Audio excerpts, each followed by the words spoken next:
It was a dark and stormy night in St. Gallen, Switzerland.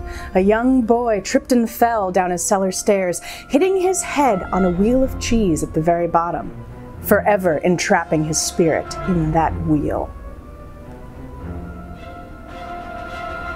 This cheese is possessed. Hi, my name is Raven, and this is Cheese Review. Because things are a little spooky today, we have a ghosty mug with I boo what I want. Because I do. I boo what I want. Today's cheese is Challerhocker. Now for the cheese stats of Challerhocker.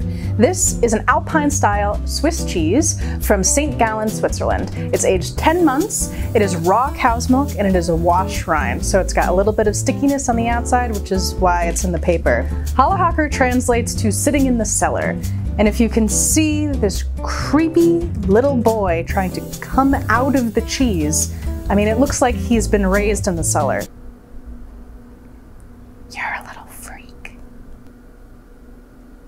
The time that this cheese has spent sitting in the cellar aging adds to its funk, and the longer it's aged, the more tacky and sticky this outer rind becomes. So this is pretty ripe right now.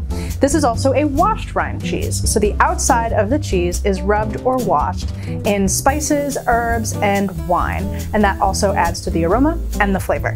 Let's cut open this wheel of cheese and release the spirit of the little boy trapped inside.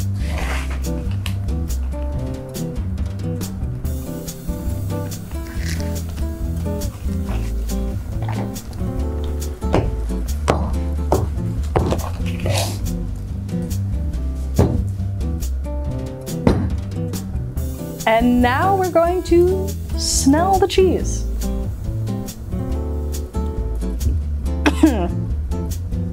Yeah, I'm gonna be honest with you guys, it does not smell good. The inside of the cheese is lovely, however. Very meaty, notes of sour cream, kinda herbaceous, lovely. So let's get into tasting. Got our cheese plane, and we're ready to taste the Challerhocker. Let's taste this funky little guy.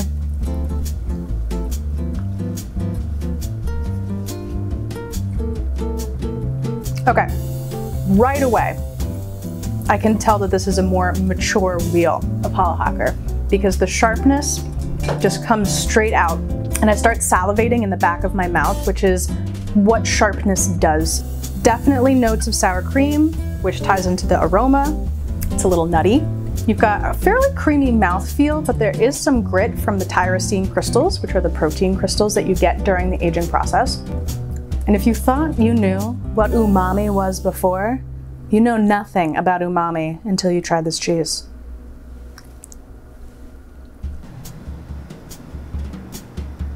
Because of this meaty aroma that the cheese has, a little bit of a meaty flavor if I'm being honest, I think that anything that's going to pair with a red meat is also going to pair with this cheese. That sounds weird, just trust me, okay? I know what I'm talking about when it comes to cheese at least. So, red meat, red wine, something full-bodied, maybe something even like a little bit smoky with notes of maybe nuttiness or darker fruits, maybe a Cabernet, Côte d'Aron. I even think a really nice full-bodied dry Bordeaux would pair very, very nicely with this cheese. Challerhocker pairs with fig jam, duh, as does everything else. Personally, I like sour cherry preserves better, even dried fruit. Getting into the meat of it, I would say serrano, bresaola, or even supersod. Any type of cured meat really would pair beautifully with this cheese. Are you possessed to try this cheese? You should be. Does it scare you just a little? Good. Do something that scares you today. Go out and try Challerhocker. Okay, I hope everyone has a beautiful day. Okay, love you, bye!